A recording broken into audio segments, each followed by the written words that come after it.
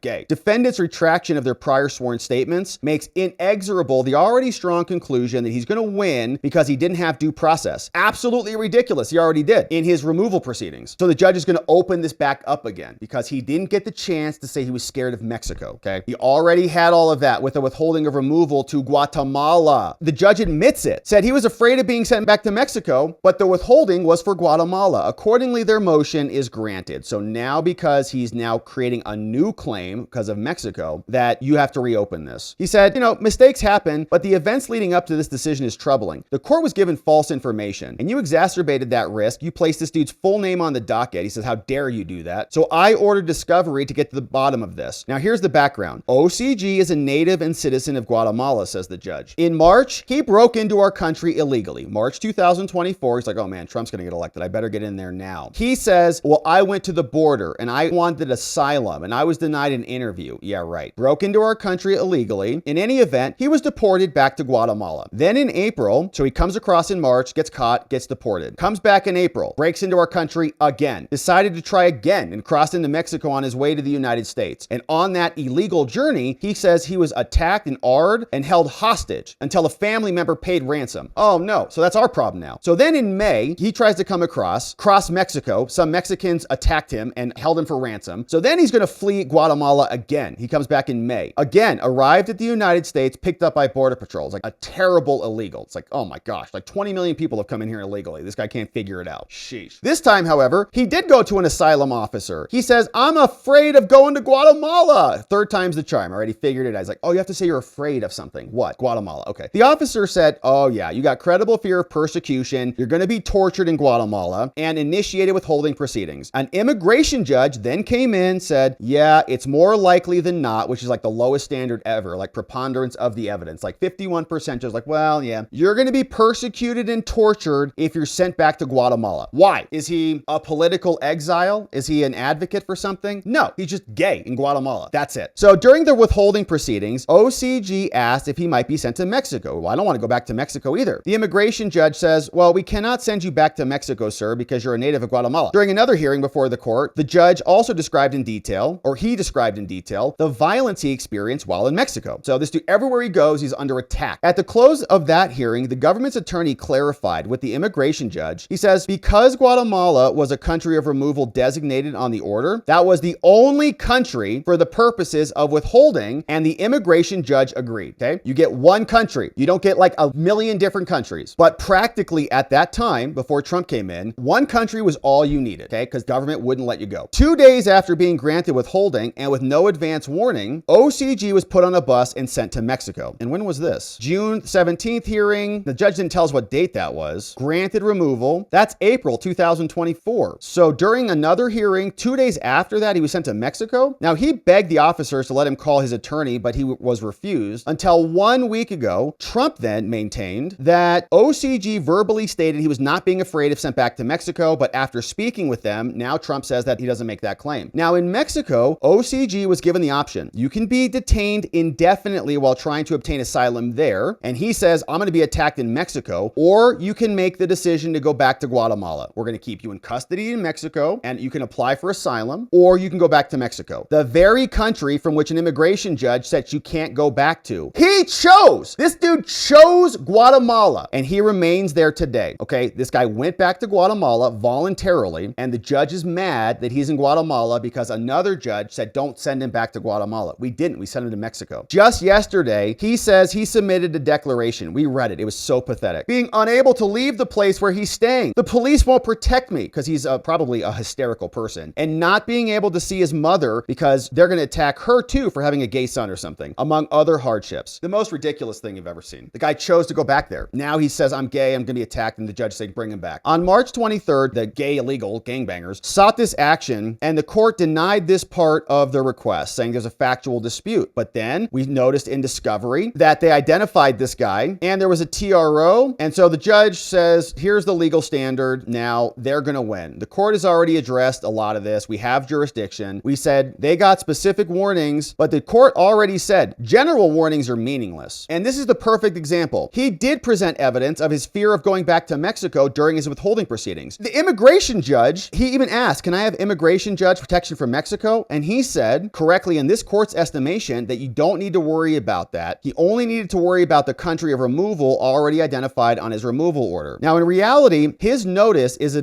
post factum notice is a distinction without a difference. As an initial matter, he could not have moved to reopen his immigration case because he got a new order of removal. But even if he could have removed to reopen, it's unclear what precisely that motion would have said. Here, though, there was no new evidence. He's already testified about his violence, the awkwardness of trying to imagine how this issue might theoretically be shoehorned in. I don't know. But he says more fundamentally, they confuse his claim with the remedy. His claim arises when he was denied notice and didn't have an opportunity to present his fear-based claim, which he already did multiple times. The claim could not have been raised in immigration proceedings. Trump says that he might have been able to get that adjudicated some other way, but the court thinks is wrong. Even if he could, it would not alter the fact that his rights were violated, blah, blah, blah. The court finds he's going to win and gives us a lot of analysis. There's no irreparable harm for Trump if this is stopped. The court recognizes the public has an interest in stopping wrongful removal. So it's not that we want these bad people out of our country. It's that we don't want people wrongfully removed. That's the public harm. So in conclusion, the judge says all four of the injunction factors are going to favor a granting of this injunction. And so Trump is ordered, even though this dude chose to go back to Guatemala, Trump is ordered to take all immediate steps, including coordinating with the lawyers for this dude, to bring this OCG back to the United States. Trump shall file a status report within 5 days as to the status of his return. The court exercises its discretion and the bond requirement and is not going to require a bond. It's not going to require that at all. Signed by Brian Murphy, the dude who probably wants to have a margarita with OCG back in his, house when he comes home, ordering him back home because he's under attack in Mexico. So basically, you can't deport anybody anywhere. The immigration judge said, don't send him to Guatemala. We didn't. We sent him to Mexico. Well, he's not a citizen of Mexico. So the Mexico government doesn't want to just let him go in their country as an illegal there. So they gave him an option. Are you so upset or so fearful that you'd rather stay here in our protection, or would you rather go to Guatemala? He voluntarily said, it's not that bad. I'll go back to Guatemala. The judge is mad about his own decisions and is going to require him to be brought back to the United States in spite of the fact that he already had a full hearing, full orders in front of an immigration judge, removal orders, broke into the country 3 times illegally, and is now apparently entitled to all of the protections of the United States government because of his fear of God knows what in some other country somewhere else. So Judge Murphy out of Massachusetts is obviously a horrible judge, and his name should ring through the ages as a judge who is in love with illegals who are entering our country illegally, overriding the Secretary of State, overriding Kristi Noem, overriding the American people, illegal so that he can bring gang illegals back into America who claim that they're under fear. And of course, see you back here when Trump responds.